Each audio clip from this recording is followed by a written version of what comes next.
Hello everyone, master जी में आपको बहुत बहुत स्वागत है। आज के हम इस वीडियो में सीबीएसई और NCERT class 7th social science का जो मॉडल क्वेश्चन पेपर है उसके बारे में डिस्कशन करेंगे, जो कि आपके आने वाले हाफ ईयरली एग्ज़ाम में काम आएगा, या तो आपका चल रहा होगा या कुछ दिनों में होने वाला होगा। तो आपका जो एग्ज़ाम होगा उसका समय 2 घंटा का होगा और टोटल मार्क्स 80 मार्क्स का होगा, यानी 80 मार्क्स का होगा। और यहाँ कुछ जनरल इंस्ट्रक्शन दिया हुआ रहता है जो कि उसे पढ़ना बहुत ज़रूरी होता है। तो इस तरह से आप इन सभी को इंस्ट्रक्शन को पढ़ लेंगे और एक एक क्वेश्चन को अच्छे से पढ़ करके रीड करके आंसर करेंगे, ताकि किसी तरह का कोई मिस्टेक ना हो और अच्छा नंबर लाने की कोशिश करेंगे। तो इसमें हम 3 तरह का सेक्शन मिलेगा हमें, ए बी सी, यानी हिस्ट्री, ज्योग्राफी और सिविक्स। तो हम सिर्फ ऑब्जेक्टिव क्वेश्चन को ही देखेंगे, बाकी सब्जेक्टिव के लिए आप हमारे डिस्क्रिप्शन बॉक्स में जाकर डाउनलोड कर सकते हैं या देख सकते हैं, ताकि अच्छा नंबर आप हासिल कर सकें। तो चलिए एक एक क्वेश्चन करके देखते हैं। Section A history, question number 1। Babar succeeded to the throne of dash in 1494 when he was only 12 years old। यानी बाबर जब सिर्फ 12 साल के ही थे तो उन्होंने 1494 में गद्दी पर किसको हरा के बैठे थे वो। तो क्वेश्चन नंबर 1 का आंसर हो जाएगा फरगाना। ओके।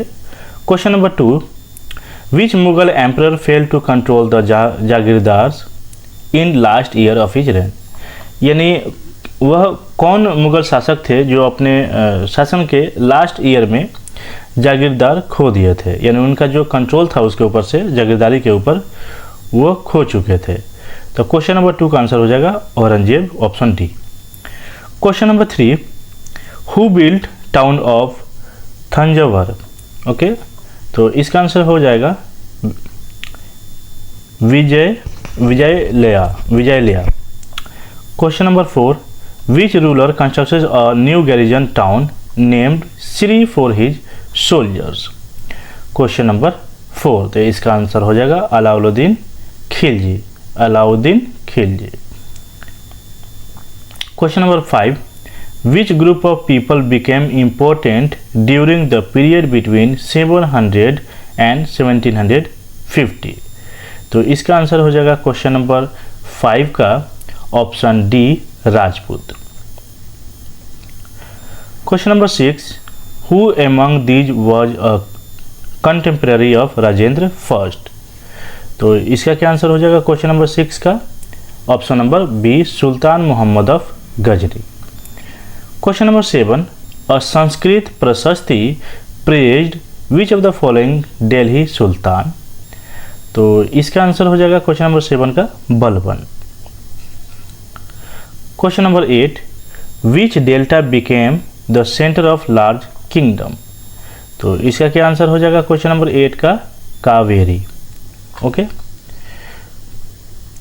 क्वेश्चन नंबर 9 देखिए क्या आपसे पूछ रहा है, how was agriculture practice in Chola kingdom. यानी चोला किंगडम में एग्रीकल्चर किस तरह से, यानी खेती बाड़ी किस तरह से हुआ करता था।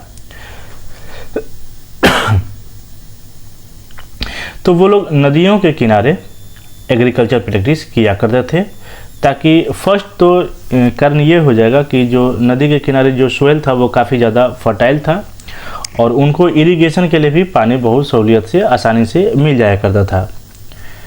तो इस तरह से आप आंसर कर देंगे। खैर, ये तो मैंने ओरली आपको बता दिया, बाकी आंसर के लिए आप डिस्क्रिप्शन बॉक्स में जाकर डाउनलोड कर सकते हैं। ओके। क्वेश्चन नंबर 10 आप देख सकते हैं। इसी तरह से आप और भी क्वेश्चन देख लीजिएगा। अगर किसी भी क्वेश्चन में, मैं बार बार कह रहा हूँ कि किसी भी क्वेश्चन में अगर आपको डाउट होता है तो आप हमें प्लीज़ कमेंट करके पूछ सकते हैं, हम बताने की कोशिश पूरी तरह से करेंगे। Section B, civics. इसमें देख लेते हैं एक एक करके ऑब्जेक्टिव कि इसमें क्या कह रहा है, क्या आपसे पूछा जा रहा है सिविक्स में। Question number 14, name the first state to introduce mid day meal scheme. यानी भारत का वह कौन सा पहला राज्य है जहाँ पे मिड डे मील की शुरुआत हुई थी, तो वह था तमिलनाडु, यानी option D Tamil Nadu.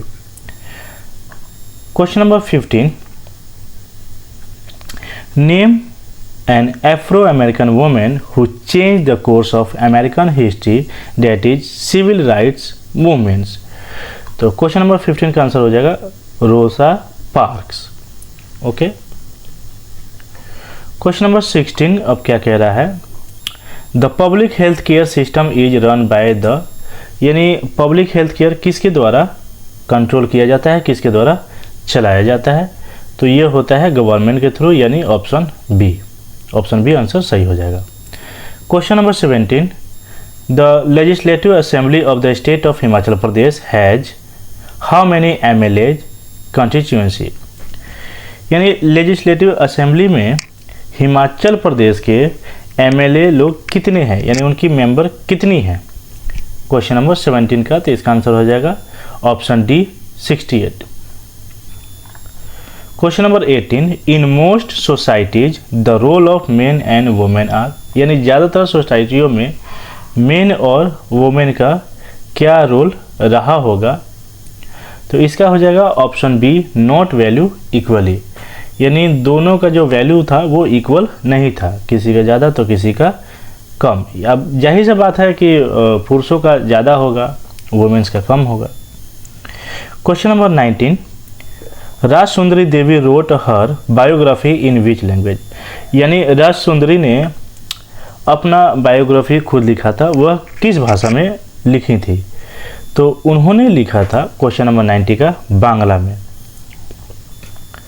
Question number 20, schedule caste is an official term use for, यानी शेड्यूल का ऑफिशियल यूज होता है इनमें से किसके लिए, तो ये हो जाएगा ऑप्शन सी दलित। आदिवासी नहीं होगा, क्योंकि आदिवासी शेड्यूल कास्ट नहीं, वह होता है शेड्यूल ट्राइब्स होता है। अब पुअर आप जान ही रहे होंगे, दलित अभी बता ही दिए, ठीक है। अब क्वेश्चन नंबर 21 आपसे पूछ रहा है, article 15 of our constitution granted equality discuss, यानी भारतीय संविधान के अनुसार आर्टिकल 15 आपको सामान्यता का अधिकार देता है, इसके बारे में आपको डिस्कशन करना है। तो इसको आप 3 पॉइंट्स में करके आंसर कर सकते हैं। पहला पॉइंट आप इस तरह से कर सकते हैं, the state shall not discriminate, यानी कोई भारत के जितने भी स्टेट हैं वो किसी तरह से किसी के साथ कोई डिस्क्रिमिनेट नहीं करता, यानी किसी तरह का कोई भेदभाव नहीं करता है, भले ही वो किसी भी धर्म का हो, किसी भी जाति का हो, किसी भी रेस का हो, या कोई भी जेंडर हो, कहीं भी जन्म लिया हो। आर्टिकल 15 के द्वारा ये हमें अधिकार मिलता है समानता का। सेकंड पॉइंट में हम लिख सकते हैं, no citizen on the grounds of religion. Okay, तो इस तरह से आप आंसर कर सकते हैं। आपको कोई भी कहीं भी जाने से कोई नहीं रोक सकता है, कि ऐसा नहीं है कि कोई शॉप खास तरह का है वहाँ इसी तरीके के लोग जाएं, रेस्टोरेंट है, होटल्स या कोई अन्य पब्लिक प्लेस, ऐसा कुछ भी नहीं हो सकता है। सबके लिए सब चीज़ बराबर होता है। आर्टिकल 15 की वजह से ये हमें समान अधिकार मिला है। अब क्वेश्चन नंबर 22 क्या कह रहा है, इसको देख लीजिए जरा। Societies influence the upbringing of boys and girls discuss, या इसके अगर ये आप क्वेश्चन नहीं कर पाते हैं तो इसके अलावा ये कर सकते हैं। अब दोनों में से कोई कीजिए, आपको नंबर 3 नंबर ही, या जितने नंबर का होगा उतना नंबर ही आपको मिलेगा। तो फिर से मैं कह रहा हूँ आपको कि सबको सब्जेक्टिव करना थोड़ा सा मुश्किल है, प्लीज़ जाके वहाँ से आप हमारे डिस्क्रिप्शन बॉक्स में देख लीजिएगा। चलिए अब सेक्शन सी करते हैं, ज्योग्राफी। इसमें सब्जेक्टिव देख लेते हैं क्या क्या दिया हुआ है।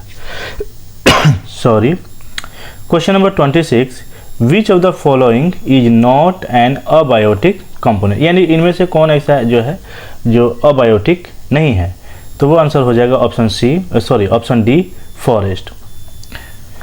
Question number 27, plants and animals together makes, यानी पौधे और जानवर दोनों मिला के क्या बनाते हैं, तो हो जाएगा आंसर इसका option C biosphere. Question number 28, a dash is a vent in the earth crust through which molten material erupt suddenly, तो इसका आंसर हो जाएगा क्वेश्चन नंबर 28 का volcano. Okay, question number 29, which gas is evidently found in air, यानी इनमें से, इन सभी गैसों में से एयर में सबसे ज़्यादा क्या मिलता है? तो नाइट्रोजन होता है 78% I think. Option B oxygen होता है तकरीबन वही 22-23% होता है। बाकी 1% में कार्बन डाइऑक्साइड, आर्गन, हीलियम ये सभी आ जाते हैं।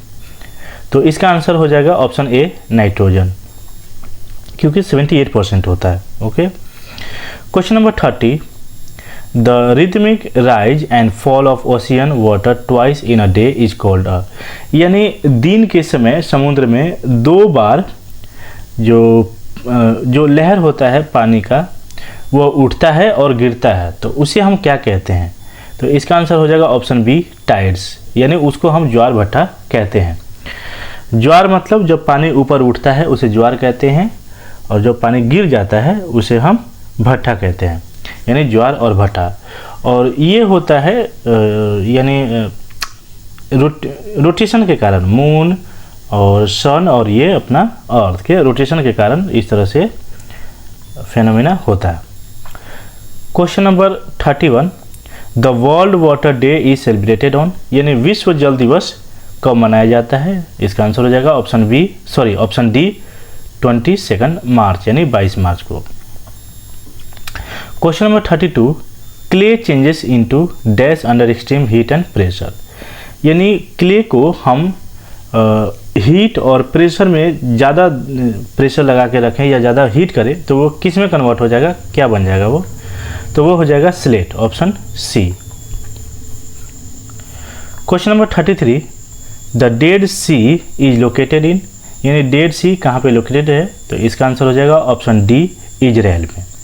ओके, क्वेश्चन नंबर 34, यानी क्वेश्चन नंबर 34 आपसे क्या कह रहा है ये आपको बताना है। एक्सप्लेन 3 फीचर्स ऑफ लिथोस्फीयर, यानी अपना अर्थ का जो लिथोस्फीयर होता है उसका 3 फीचर्स आपको बताने हैं, 3 खासियत उसके बारे में बताना है।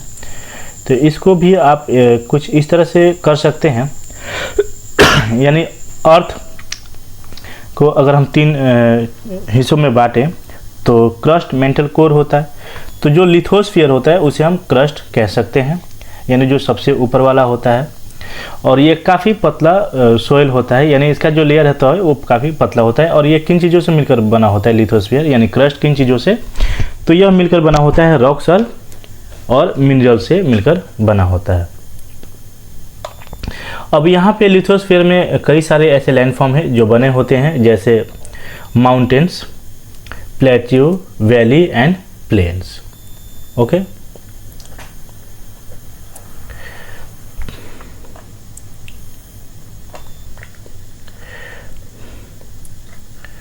यहाँ से आप बाकी सब क्वेश्चन आप देख लीजिएगा, क्या आपसे पूछ रहा है क्या नहीं पूछ रहा है।